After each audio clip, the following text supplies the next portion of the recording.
മുറ്റത്തെ പ്ലാവിൻ ചുവട്ടിൽ അച്ഛനെ വെള്ളത്തുണിയിൽ പൊതിഞ്ഞു കിടത്തിയിരിക്കുകയാണ് ആ 10 വയസ്സുകാരൻ ആര്യൻ. തന്റെ ലോകം ആ വെള്ളത്തുണിക്കുള്ളിൽ അവസാനിക്കുകയാണെന്ന് തിരിച്ചറിയുന്നുണ്ടായിരുന്നു. അവന്റെ വിറക്കുന്ന വിരലുകൾ 5 വയസ്സുകാരി സൂര്യയുടെ കുഞ്ഞു കൈകളിൽ മുറുകെ പിടിച്ചിരുന്നു. എന്തിനാണ് എല്ലാവരും കരയുന്നതെന്ന് മനസ്സിലാകാതെ സൂര്യ ഇടയ്ക്കിടെ ആര്യന്റെ മുഖത്തേക്ക് നോക്കുന്നുണ്ട്. ചേട്ടാ, അച്ഛൻ എന്താ എഴുന്നേൽക്കാത്തത്? അവളുടെ ആ ചോദ്യം ആര്യന്റെ ചങ്കു തകർത്തു. അമ്മ മരിച്ചപ്പോൾ അച്ഛനായിരുന്നു അവർക്ക് തണൽ. ഇന്ന് ആ തണൽ മരവും വീണിരിക്കുന്നു. അച്ഛന്റെ അടക്കം കഴിഞ്ഞ് തിരികെ വരുമ്പോൾ ആ വീട് അവർക്ക് അപരിചിതമായി തോന്നി തുടങ്ങിയിരുന്നു.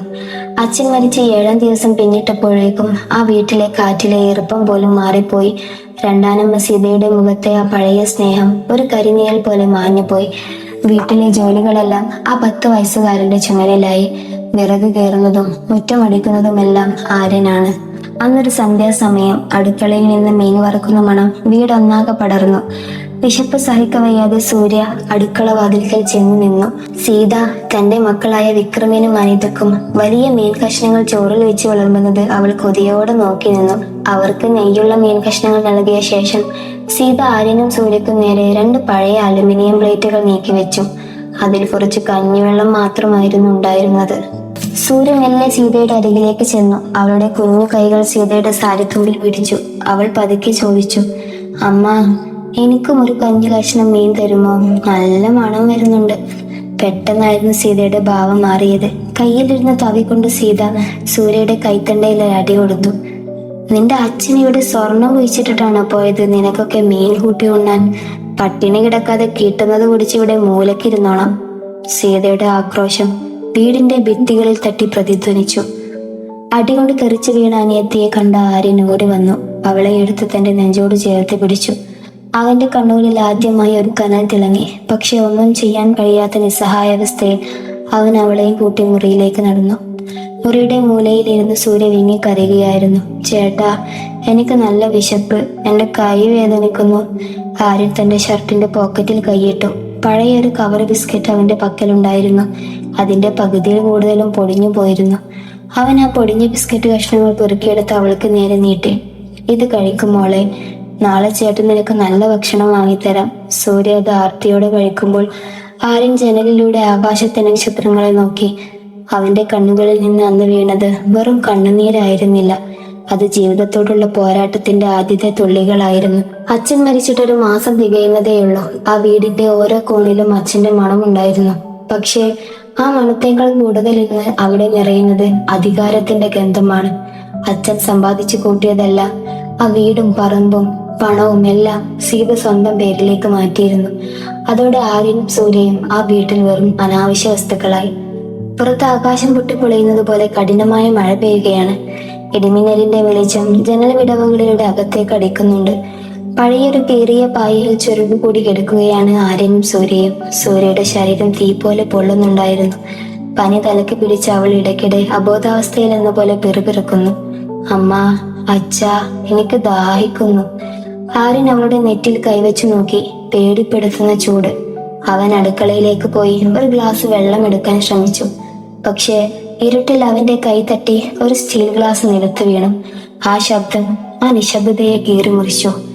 ഉറക്കം തടസ്സപ്പെട്ട ദേഷ്യത്തിൽ സീത മുറിയിൽ നിന്നും ഇറങ്ങി വന്നു. ലൈറ്റ് ഇട്ടപ്പോൾ കണ്ടത് പേടിച്ചിരിച്ചു നിൽക്കുന്ന ആര്യനെയും കരയുന്ന സൂര്യയെയുമാണ്. നിനക്കൊക്കെ പാതിരാത്രി എന്താടാ ഇവിടെ പണി?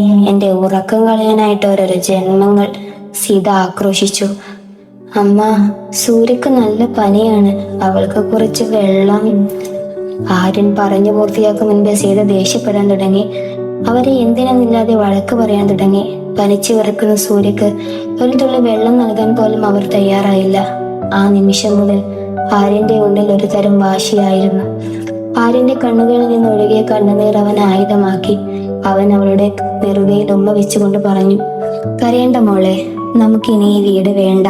ചേട്ടൻ നിന്നെ ഇതിലും വലിയൊരു കൊട്ടാരത്തിൽ താമസിപ്പിക്കാം. അവിടെ ആരും നിന്നെ അടിക്കില്ല, ആരും നമ്മളെ പുറത്താക്കില്ല, സത്യം.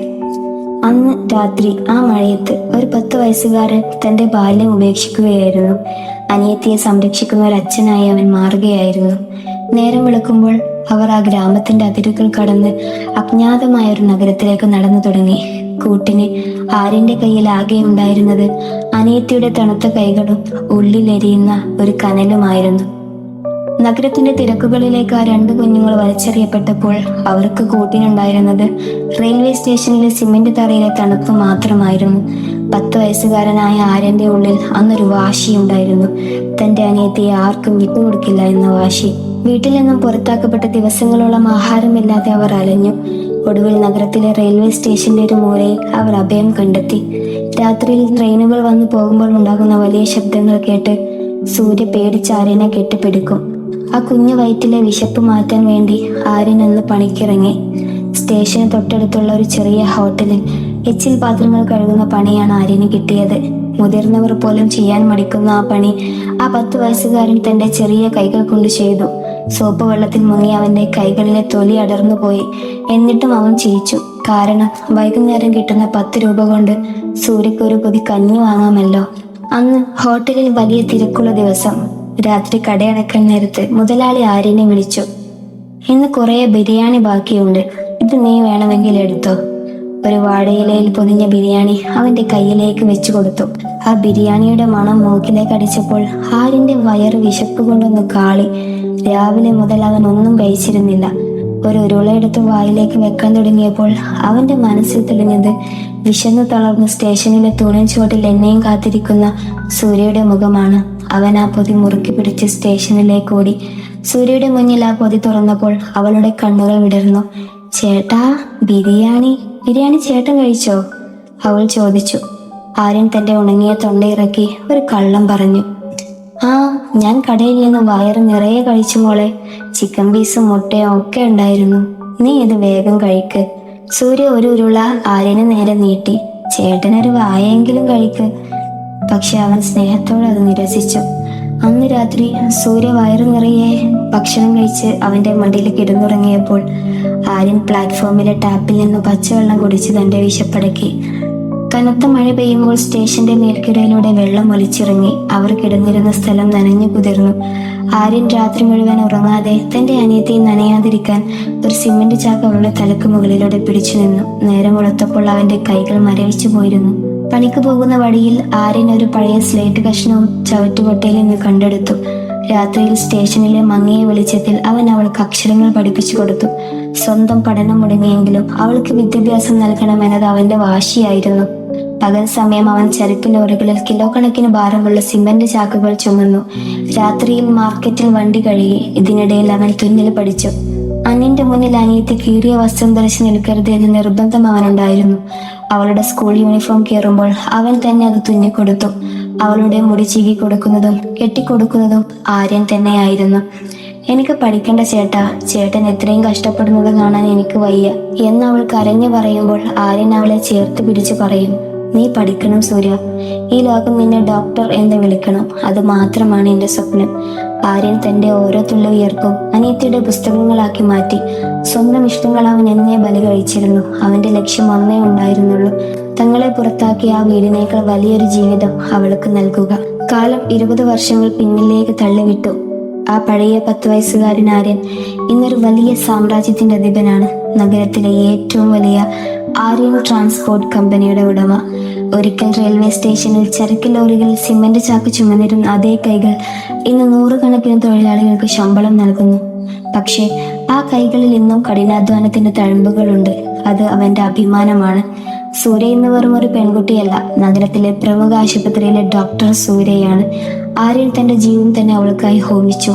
സ്വന്തമായ ഒരു വീടും ഇല്ലാതിരുന്ന കാലത്ത് അവളുടെ ഫീസ് മുടങ്ങാതിരിക്കാൻ അവൻ ഉറക്കമില്ലാതെ രാത്രികൾ ചിലവഴിച്ചു.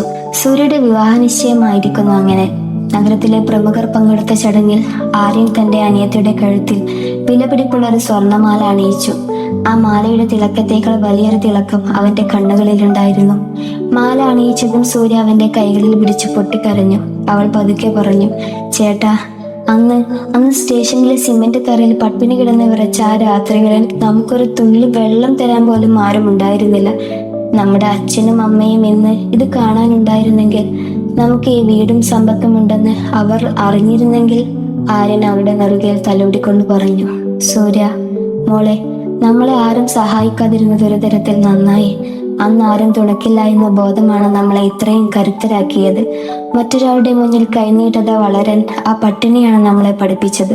നമ്മുടെ അച്ഛൻ സ്വർഗത്തിലിരുന്ന് ഇതെല്ലാം കണ്ട് ചിരിക്കുന്നുണ്ടാവും. വിവാഹത്തിന് മുന്നോടിയായി അച്ഛനെ അടക്കിയ തങ്ങളുടെ പഴയ ഗ്രാമത്തിലേക്ക് അവർ പോയി. വില കൂടിയ ആഡംബരക്കാർ ആ പഴയ നാട്ടുവഴിയിലൂടെ നീങ്ങുമ്പോൾ ഗ്രാമവാസികൾ അത്ഭുതത്തോടെ നോക്കി നിന്നു. ആട്ടിയൊടിച്ച ആ കുഞ്ഞുങ്ങളാണോ ഇതെന്ന് അവർക്ക് വിശ്വസിക്കാനായില്ല. അവരുടെ ആ പഴയ തറവാട് വീട് ഇന്നൊരു പ്രേതാലയം പോലെയായിരുന്നു. മതിലുകൾ ഇടിഞ്ഞു വീണിരിക്കുന്നു, മുറ്റം കാട് പിടിച്ചു കിടക്കുന്നു. വരാന്തയുടെ ഒരു മൂലയിൽ കീറിപ്പറിഞ്ഞ വസ്ത്രങ്ങളുമായ ഒരു വൃദ്ധ ചുരുണ്ടുകൂടി കിടക്കുന്നുണ്ടായിരുന്നു. അത് അവരുടെ രണ്ടാനമ്മ സീതയായിരുന്നു. സീതയുടെ സ്വന്തം മക്കൾ. അവർ വളർന്നു വലുതായപ്പോൾ അമ്മയെ ഒരു ഭാരമായി കണ്ടു. സ്വത്തെല്ലാം സ്വന്തമാക്കിയ ശേഷം അവരെ തെരുവിലേക്ക് വലിച്ചെറിഞ്ഞു. വിശപ്പടക്കാൻ ആ പഴയ വരാന്തയിൽ കിടന്ന് അവർ വിങ്ങുകയാണിപ്പോൾ. ആര്യനും സൂര്യയും അവരുടെ അരികിലേക്ക് നടന്നു. പണ്ട് പനിച്ചു വിറച്ച സൂര്യയെ മഴയത്തേക്ക് തള്ളിയിട്ട അതേ വരാന്ത. ആര്യൻ അവരുടെ മുന്നിൽ കുനിഞ്ഞു നിന്നു. സീതയ്ക്ക് അവരെ തിരിച്ചറിയാൻ കഴിഞ്ഞില്ല. തിമിരം ബാധിച്ച കണ്ണുകൾ കൊണ്ട് അവർ ആര്യന്റെ മുഖത്തേക്ക് നോക്കി. ആരാ അത്? എനിക്ക് വല്ലാതെ വിശക്കുന്നു, എന്തെങ്കിലും തരുമോ? അവർ കൈ നീട്ടി. ആര്യൻ തന്റെ പേഴ്സിൽ നിന്ന് പണമല്ല എടുത്തത്. പകരം തന്റെ കോട്ടിന്റെ പോക്കറ്റിൽ എപ്പോഴും കരുതാറുള്ള ഒരു പഴയ ഫോട്ടോ എടുത്തു. കുട്ടിക്കാലത്ത് അവർ തല്ലിപ്പൊട്ടിച്ച, പശ വെച്ചൊട്ടിച്ച ആര്യന്റെയും സൂര്യയുടെയും പഴയൊരു ഫോട്ടോ. അവൻ അത് അവരുടെ കയ്യിൽ വെച്ച് കൊടുത്തു. ആ ഫോട്ടോയിൽ തൊട്ടപ്പോൾ സീതയുടെ വിരലുകൾ വിറച്ചു. തന്റെ മുന്നിൽ നിൽക്കുന്നത് താൻ അന്ന് ആട്ടിയോടിച്ച കുഞ്ഞുങ്ങളാണെന്ന് തിരിച്ചറിയ നിമിഷം അവർ അലറിക്കരഞ്ഞുപോയി. അവർ ആര്യന്റെ കാലുകളിൽ പിടിച്ച് മാപ്പിനായി യാചിച്ചു. എന്നോട് ക്ഷമിക്കണം ആര്യൻ, എനിക്ക് തെറ്റുപറ്റിപ്പോയി. എന്റെ മക്കൾ പോലും എന്നെ ഉപേക്ഷിച്ചു. ആര്യൻ അവരുടെ കൈകൾ മെല്ലെ പിടിച്ചു മാറ്റി. അവന്റെ ശബ്ദത്തിൽ പകയില്ല, മറിച്ചൊരു വലിയ തിരിച്ചറിവുണ്ടായിരുന്നു. അവൻ ചോദിച്ചു, നിങ്ങൾ ഭക്ഷണം കഴിച്ചോ അമ്മേ? ആ ചോദ്യം കേട്ടപ്പോൾ സീത തകർന്നുപോയി. തന്നെ ഉപദ്രവിച്ചവരോട് അവൻ കാണിക്കുന്ന കരുണ അവരെ ലജ്ജിപ്പിച്ചു. ആര്യൻ തന്റെ മാനേജറെ വിളിച്ച് അവരെ ഒരു നല്ല ഹോസ്പിറ്റലിൽ എത്തിക്കാനും അവർക്ക് ജീവിക്കാൻ വേണ്ട എല്ലാ സൗകര്യങ്ങളും ഒരുക്കാനും നിർദ്ദേശിച്ചു. അവസാനമായി ആര്യൻ പറഞ്ഞു, അന്ന് നിങ്ങൾ ഞങ്ങളെ പുറത്താക്കിയത് കൊണ്ടാണ് ഈ ലോകത്തോട് പൊരുതാൻ ഞാൻ പഠിച്ചത്. ആ ഒരു നന്മയെങ്കിലും നിങ്ങൾ ചെയ്തല്ലോ. അതുകൊണ്ട് ഇനിയുള്ള ബാക്കി കാലം നിങ്ങൾ സമാധാനമായി ജീവിക്കൂ. സൂര്യയുടെ കൈകൾ ചേർത്ത് പിടിച്ച് ആ പഴയ വീടിന്റെ പടികൾ ഇറങ്ങുമ്പോൾ ആര്യൻ ഒരിക്കൽ കൂടി ആകാശത്തേക്ക് നോക്കി. ഇപ്പോൾ അവന്റെ ഉള്ളിൽ ഭാരമില്ലായിരുന്നു. വിജയത്തേക്കാൾ വലിയൊരു സമാധാനം അവനെ പൊതിഞ്ഞിരുന്നു. കാറ് ഗ്രാമത്തിന്റെ അതിർത്തി കടന്നു പോകുമ്പോൾ പഴയ ആ 10 വയസ്സുകാരൻ ആര്യൻ ആ കാറ്റിൽ പതുക്കെ പുഞ്ചിരിക്കുന്നുണ്ടായിരുന്നു.